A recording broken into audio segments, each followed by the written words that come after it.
Namaste दोस्तों, मैं Davinder Singh, advocate as well as chartered accountant. Simplifying GST, that has been the mantra over my YouTube channel while explaining various case laws, circulars, GST notifications, etc. Friends, the case law that we are going to discuss today is very important and has been decided recently by Delhi High Court. Name of the case law is Navrang Enterprises versus Intelligence Officer DGGSI.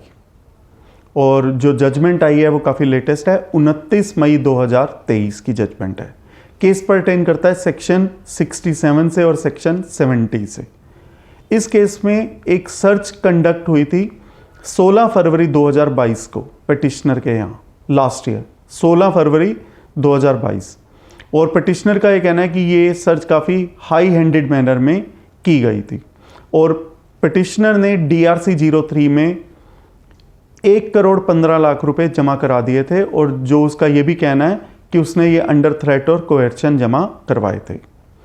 24 फरवरी 2022 को उन्होंने कोई documents वगैरह sign किए थे और ये भी petitioner का कहना है कि ये जो डॉक्यूमेंट्स उसने साइन किए थे ये अंडर फोर्स किए थे।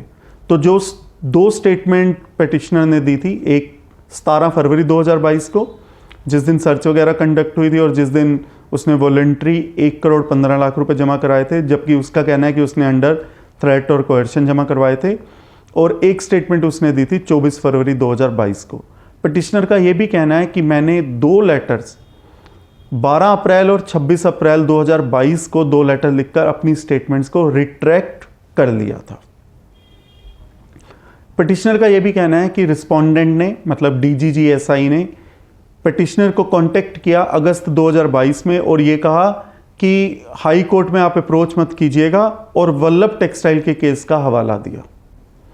जैसा कि वल्लभ टेक्सटाइल में किया गया, डिपार्टमेंट ने कहा कि वल्लभ टेक्सटाइल की तरह आप हाई कोर्ट को अप्रोच मत कीजिएगा। पिटिशनर को मींस नवरंग एंटरप्राइजेस को समन जारी किया गया 27 अप्रैल 2023 को। जो समन जारी किया जाता है वो सेक्शन 70 में जारी किया जाता है और उसके बाद पिटिशनर ने हाई कोर्ट को अप्रोच किया है। एक तो ये कि समन को रोका जाए और सेकंड जो 1,15,00,000 रुपए उन्होंने जमा कराए थे लास्ट ईयर 17 फरवरी 2022 को, वो पैसा उन्हें रिफंड किया जाए क्योंकि वो पेमेंट वॉलंटरी नहीं थी, वो अंडर थ्रेट एंड कोएर्शन थी।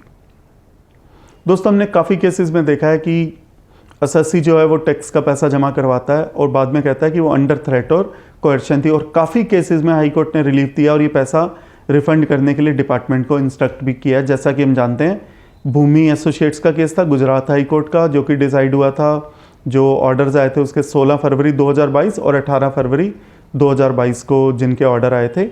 और वल्लभ टेक्सटाइल का भी केस है दिल्ली हाई कोर्ट का, जो कि लास्ट ईयर दिसंबर 2022 में जो इसका ऑर्डर आया था। इस केस में कोर्ट ने क्या ऑब्जर्व किया? कोर्ट ने कहा कि आपका इनऑर्डिनेट डिले है और अब आप रिफंड मांगने आए हो। जो आपने पैसे जमा करवाए थे वो 17 फरवरी 2022 को जमा करवाए थे और अब आप अप्रैल में कह रहे हो कि वो पैसा मैंने वॉलंटरी जमा नहीं करवाया था और वो पैसा मुझे रिफंड किया जाए। There has been inordinate delay between the two transactions. दो बातें हाईकोर्ट ने और कही कि जो पिटिशनर का कहना है कि उसने दो लेटर लिखकर अपनी स्टेटमेंट को रिट्रैक्ट किया था। 12 अप्रैल 2022 का जो लेटर लिखा हुआ है वो हैंड रिटन लेटर है और जिसके ऊपर कोई एक्नॉलेजमेंट नहीं है। और सेकंड लेटर जिसके बारे में पिटिशनर ने कहा था कि उसने 26 अप्रैल 2022 को दिया था, वो लेटर फाइल के बीच में कहीं रिकॉर्ड में ही नहीं है। तो ऐसी स्थिति को देखते हुए हाई कोर्ट ने यह कहा कि आपको आपका पैसा कैसे रिफंड किया जाए। और एक बात हाई कोर्ट ने और भी कही कि जो पिटिशनर ने कहा था कि अगस्त 2022 में उसको रिस्पोंडेंट ने कांटेक्ट किया था और कहा था कि आप हाई कोर्ट को अप्रोच मत कीजिएगा, जैसा कि वल्लभ टेक्सटाइल वाले केस में हुआ।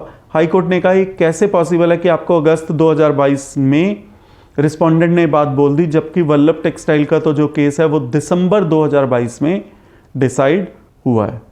तो कोर्ट ने ये कहा कि मैं रिफ्रेन करती हूँ इसके बीच में कोई और फर्दर ऑब्जर्वेशन देने से।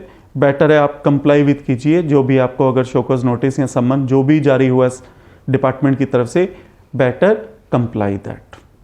दोस्तों, इस केस लॉ से जो हमें मैसेज मिलता है, जो हमें एक नॉलेज, जो अंडरस्टैंडिंग मिलती है कि in case some assessee has deposited some amount under the use of threat or coercion by the government department, and if he is seeking refund, then the refund should be sought within a reasonable period time. There should not be inordinate delay between the two situations, क्योंकि अगर inordinate delay हो जाएगा तो जो voluntary कहने भर की बात है शायद इसका बेनिफिट असेसी को नहीं मिल पाए, जैसा कि भूमि एसोसिएट्स और वल्लभ टेक्सटाइल के केस में असेसी को मिल गया था, पर इस केस में असेसी को ऐसा कोई बेनिफिट नहीं मिला। तो टाइमली कंप्लाई करना और या टाइमली इन्फॉर्म करना, और यदि कोई लेटर वगैरह किसी तरफ से लिखे गए हैं तो उनकी प्रॉपर एक्नॉलेजमेंट होना, उनका रिकॉर्ड में होना is very beneficial if you are fighting your case in high court, because by saying something it doesn't get proved.